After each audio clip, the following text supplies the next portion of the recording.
Hello and welcome to day 3 of the Young Entrepreneurs of the World Conference 2022, the conference that focuses on the power of entrepreneurship. As part of 1Business World's leading Entrepreneurs of the World platform, Young Entrepreneurs of the World offers students and young individuals access to leading entrepreneurs, business experts, academics, mentors, and peers for the ultimate shared learning experience. Our goal is to provide the resources that will inform, advise, and guide our future leaders so that they build solutions to take on the mounting environmental, social, and quality of life challenges our world faces. It has been a fabulous week so far. I'm Alicia Sedgwick, communication coach, and it is my pleasure to welcome our first speaker today, day 3 of the conference. Dr. Ravi Fernando is the chairman and CEO of Global Strategic Corporate Sustainability. Sharing one key case, he will inspire you to see the many ways to create new sustainable business opportunities in climate emergency ravaged agro supply chains with precision agriculture. Speaking on the topic of 21st century entrepreneurs with a sustainability mindset, please welcome Dr. Ravi Fernando. Good morning, everyone, and thank you very much for having me on this program. I want to say a warm welcome to every one of you. And let me start today's session by simply saying, so who is a 21st century entrepreneur first? And then we'll talk about what with a sustainability mindset and the opportunity that Alice talked about. So a 21st century leader, a 21st century entrepreneur is one who exudes 4 characteristics. Number 1, is a leader who is one who takes decisions from a science-based background. So that's the first key element of a 21st century leader. And if you are a 21st century leader, and if you are a person who respects science, you will immediately begin to respect the challenges the planet is facing right now with what Antonio Guterres of the United Nations called it the climate emergency and the code red for humanity. So if you are science-based, you will know that the planet is facing unprecedented increases in temperatures, which is leading to unprecedented amount of extreme weather incidents. And these two combined is going to basically attack and put a major halt to the food supply chains of the world. And this is what I believe is something that all of us can very easily predict. But what is the cause of this? The cause is that we continue to burn fossil fuels unabated. So today, let me take you through a few slides to explain this issue. I started by saying Antonio Guterres, the UN Secretary General, has called it a code red for humanity. And it wasn't long ago that US President Barack Obama once said, we are the first generation to feel the impact of the climate emergency and the last generation that can do something about it. So if we are the last generation to do something about it, today is the day that we are going to discuss how you can become a 21st century leader who is science-driven, science-based, but more than that, one who is attacking the issue of climate emergency ravaged food supply chains. So when the global risk report was first released this year for 2022, there were 2 major issues that were highlighted in it.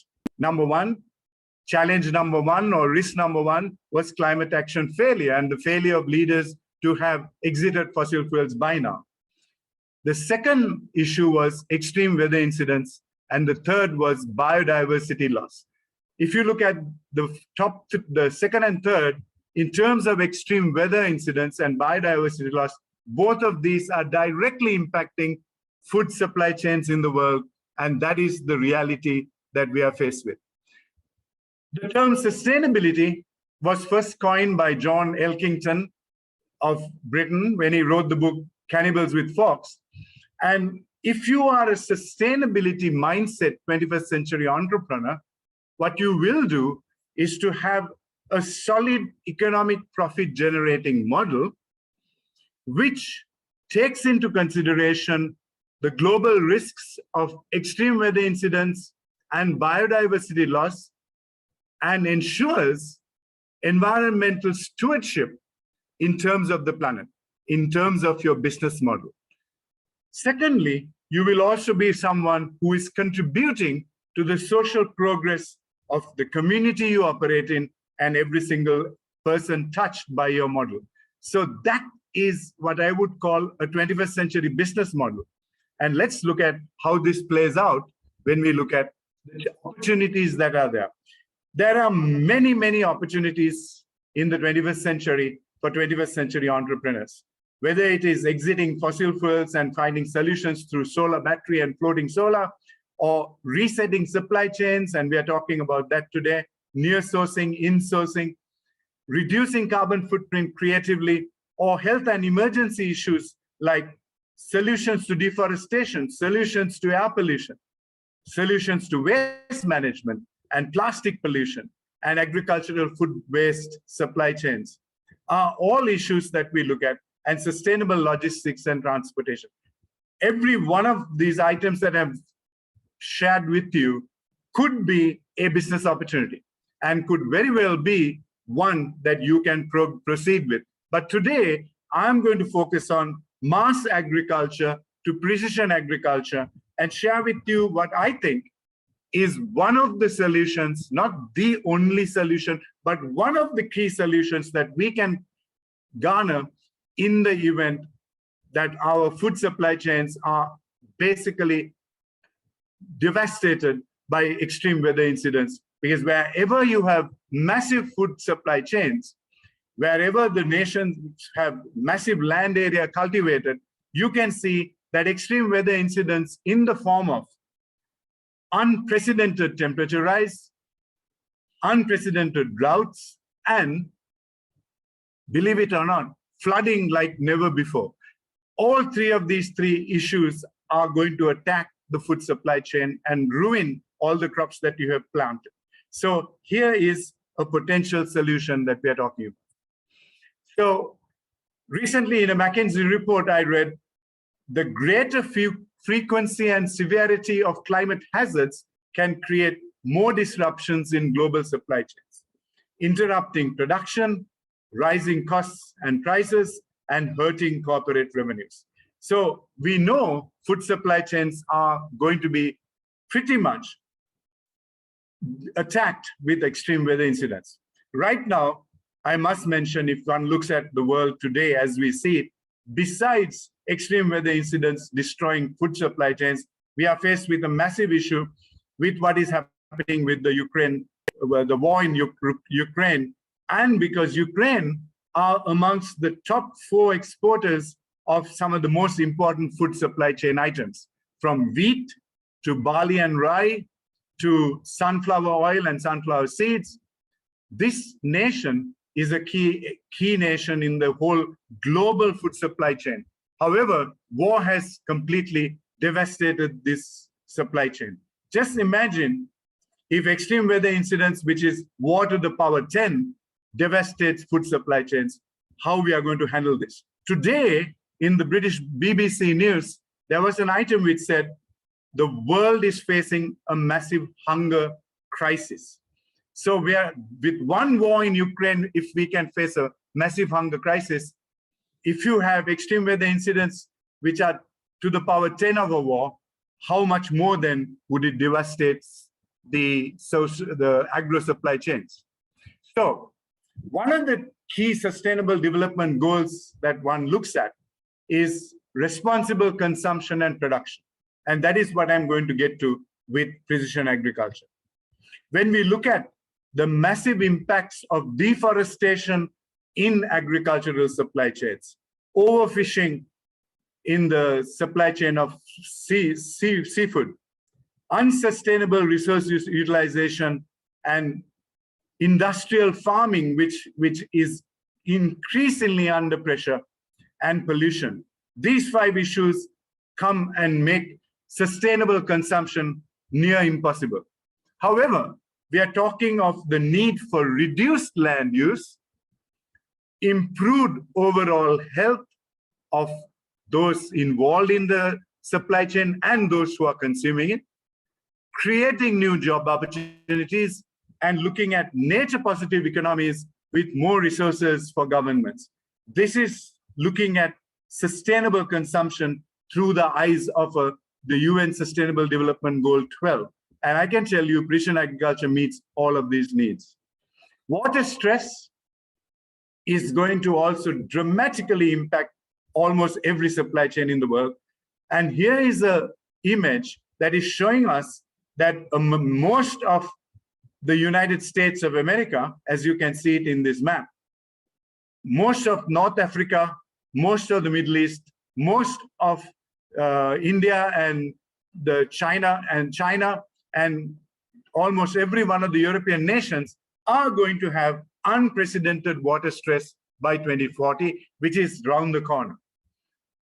Most of the mass agriculture in the world looks to ensuring that there is adequate water supply to achieve that. So if you have a water crisis, then you have a massive problem. 70% of all the freshwater resources on the planet are currently used for agriculture. And this is totally unacceptable and cannot go forward with this kind of water scarcity looming around the corner. So what is a sustainable supply chain and precision agriculture? So let me tell you, number one, sustainable agriculture, number one, will be extreme weather proof. In other words, it will shield itself from extreme weather incidents. Number two, it will have a low carbon footprint for a crop. Number three, it will have a low freshwater footprint in the agricultural supply chain. And fourthly, it will begin to shorten the gap between proximity of production to proximity of consumption. In other words, from simply being outsourced to insourced, from offshore to inshore, and precision agriculture can be set up mostly inshore and mostly very close to the consumption area. I'm not sure how many of you realize that Netherlands, Holland as some of you might call it, is the world's second largest exporter of agricultural produce and leader in agro research in the world today. How did Holland, with flat land, with less than a 5 million population, with hardly any land area, end up becoming the second largest exporter of agricultural produce in the whole planet? How did that happen? And today, there are 3 nations which are the frontline nations of producing agricultural and fruits. They are the United States, yet at number 1 position, followed by Holland, and Spain comes in at number 3. So what is precision agriculture? Precision agriculture is the area that Holland has focused on for almost the last 20 to 22 years.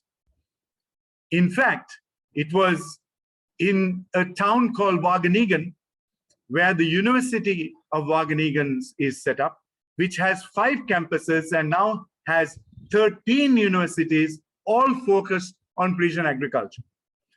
And just to whet your appetites, precision agriculture, which is today estimated at $4.8 billion, is expected to grow to a $43.4 billion industry by 2025, which is for just 3 to 4 years down the road. That is how big the opportunity is for precision agriculture, which has already made Holland the second largest exporter of agricultural produce in the whole planet. So what are the benefits of precision agriculture? Benefit number one, it uses 90% less water than traditional mass agriculture. Just imagine if mass agriculture was using 70% of all the freshwater resources in the planet. If we can reduce that by 90%, that is the benefit of precision agriculture. And that is one of the key areas where the concepts of hydroponics and aquaponics play a major role. Number two, precision agriculture uses 50% less fertilizer. And that, again, is a massive saving. Why? Because it is able to be precise in AI-driven delivery of nutrients by single plant.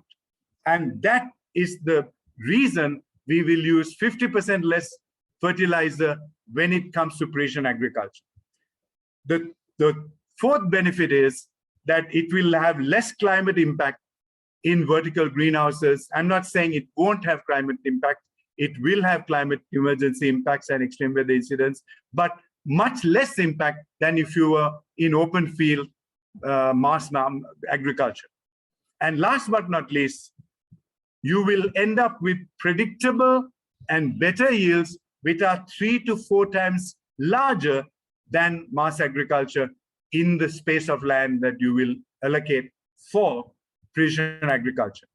This is a quick positioning of how amazing precision agriculture is to the future of agricultural supply chains. And if one looks at the Wageningen University research on climate smart precision agriculture, today, precision agriculture or smart farming basically looks at the reviewing through observation, diagnostics, decisions and implementation, a circular strategy to ensure precision agriculture succeeds. Plants get precisely the treatment they need and great accuracy thanks to the latest technology. It also has GPS positioning in terms of every one of the plants it has, sensor technology, and it uses ICT and robotics in its whole strategy. Precision agriculture uses sensors and remote sensing, high precision positioning systems, geomapping, and is able to almost, through geomapping, decide on by plant the kind of nutrients that is needed and also what areas are relevant and good for precision agriculture. Automated steering systems, variable rate technology, and integrated electronic communications. This is the promise of precision agriculture. And what we are looking at is a revolution that has already started, that is very advanced in Holland, and like I said, is already delivering on precision agriculture all over the world. I already showed you the map of water scarcity in the United States. And this is the forecasted water scarcity in the USA, which is going to be one of the biggest challenges for mass agriculture as we knew it. Because just imagine if 70% of the world's freshwater resources, by the way, there's only 3% of freshwater in the planet. So of the 3%, we are using 70% for 60 to 70% for agriculture. But if you have a scarcity of water, then you have a massive problem. And I think a 21st century precision agriculture led strategies will help to fight the code red for humanity and fight the code red in terms of sustainable supply chains in agro and food and fruit industries, and will provide a solution. And we can learn a lot on how to do this and what successes they've had. And just to tell you further, in that image at the top, the Wageningen University, they have 5 campuses. Each one of them is absolutely focused and doing research on a crop. So it is crop-specific agriculture by campus. And that is the level of input they're putting behind the agro research in precision agriculture. Ladies and gentlemen, as you listen to this short session on sustainable food supply chains and precision agriculture, I hope each of you who have an entrepreneurial spirit in you, we all know we cannot survive without food. We cannot survive without fruit and vegetable, and we cannot survive without water. One way to secure our diminishing water resources is to make sure we use less and less of that in agro production because of one major reason. If you study agro supply chains in the world, you will realize that a majority of at least 30 to 40% of every one of the agricultural crops that we produce loses about 20 to 30% on simply getting from the farm to the fork, or getting from the place of production to the place of consumption. And if you lose so much of it on the supply chain, then the amount of water that went to produce 30% of that agricultural produce is wasted. And this is another reason we need to be looking at precision agriculture. And we can live without most things, but I don't think any one of us are going to be able to live without water and food. And as we look at the 21st century, as we look at a world ravaged by extreme weather incidents, biodiversity loss, and of course, climate action failure on the part of many world leaders who haven't exited fossil fuels yet, this could become a very important solution to providing food and vegetables, fruit and vegetables on everyone's plate. And this is the reason that I am advocating this as a potential area. Now, if you were to start on this precision agriculture, I would strongly urge you to the 3 steps to follow. Step number 1, Google the University of Wageningen and learn all you can from their website, because they have some amazing tutorials and amazing education on how someone should be starting on a precision agriculture project. Number 2, look at, you don't need many acres and hectare acres of land. What you're looking for is a very small area of land, but having your facility a high-rise building with high technology embedded in it. Thirdly, in terms of facilitating this entire project, you will need some sustainable finance to come into it. And as you look at sustainable finance, you'll be amazed that how many of the European banks are today running after people who want to be in precision agriculture and supporting them financially to get their business off the ground. And one such bank that I have worked very closely with is the European Investment Bank based in Luxembourg. The European Investment Bank, for those of you who might have heard it for the first time, is the world's largest multilateral funding institution, lending institution. It disburses nearly 80 billion euros per annum. And this 80 billion euros that they are disbursing is pretty much about 90% focused on Europe, but there's a 10% of 80 billion euros available for projects outside of the European Union as well. And I'm aware of many organizations outside of Europe who are using the funds from the European Investment Bank to help them start up precision agriculture projects in their nations and in their countries. So overall, we have an amazing opportunity to face a climate crisis and a climate emergency and a code red for humanity through building precision agriculture solutions to feed the world as we look at a world that is increasingly devastated now with geopolitical issues like we have in Russia, where with Russia's invasion of Ukraine. We have climate change issues to do with extreme weather and extreme temperatures. And then you have three kinds of extreme weather which are devastating agricultural supply chains. And these three issues are increasing in frequency. The amount of days we now experience unprecedented temperature rise. And if you look at the last 21 years that this planet has, 22 years of the planet, the last 20 years of the 22 have been the hottest ever years recorded on the planet. So I'm sure I don't need to convince you any further that a combination of extreme weather incidents and the combination of devastating issues to do with fossil fuels burning, which leads to higher temperatures, are going to have a dramatic effect on all of us. So with that, I want to call back Alicia, and I'm open to answering any questions that you have in this session. Ravi, thank you so much. I don't see that there are any questions in the Q&A. If anyone wants to write any in the chat now, I'll be very happy to receive them. We just have 3 minutes before the end of this session.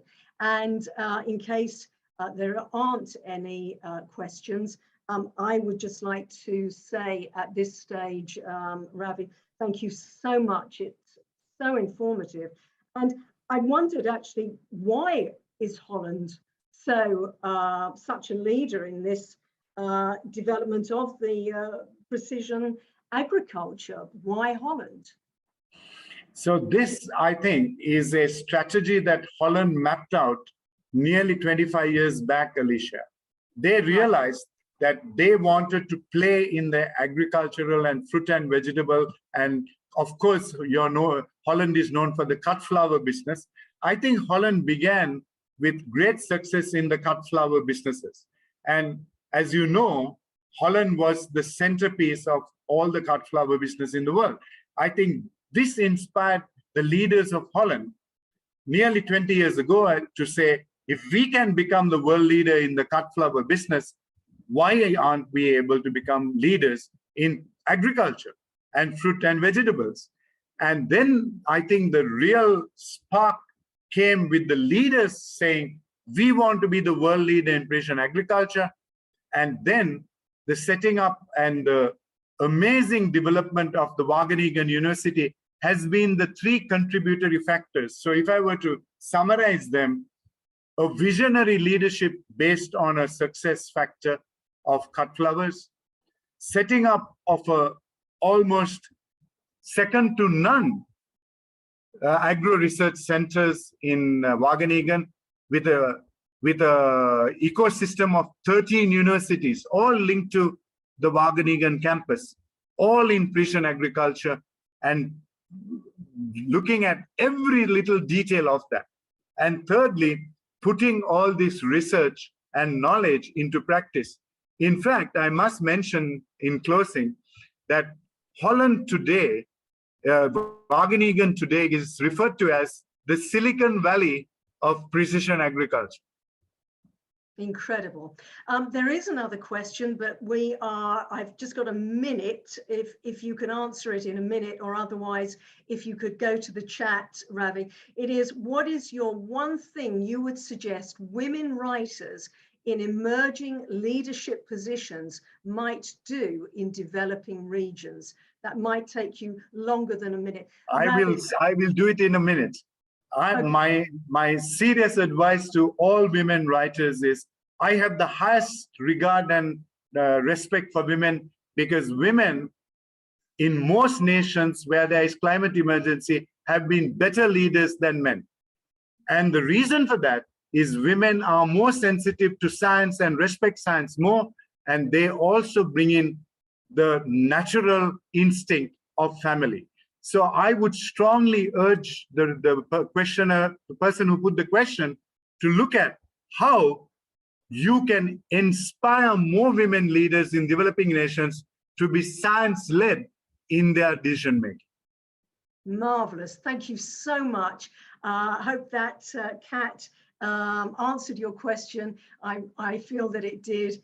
Yes, the response is thank you so very much. Yes, women are closer to community, also science, family inspired by your comments. Science-led coming. Fantastic. Thank you, Ravi, so much. I've learnt a great deal, and I'm sure that our audience has too. Thank you very much.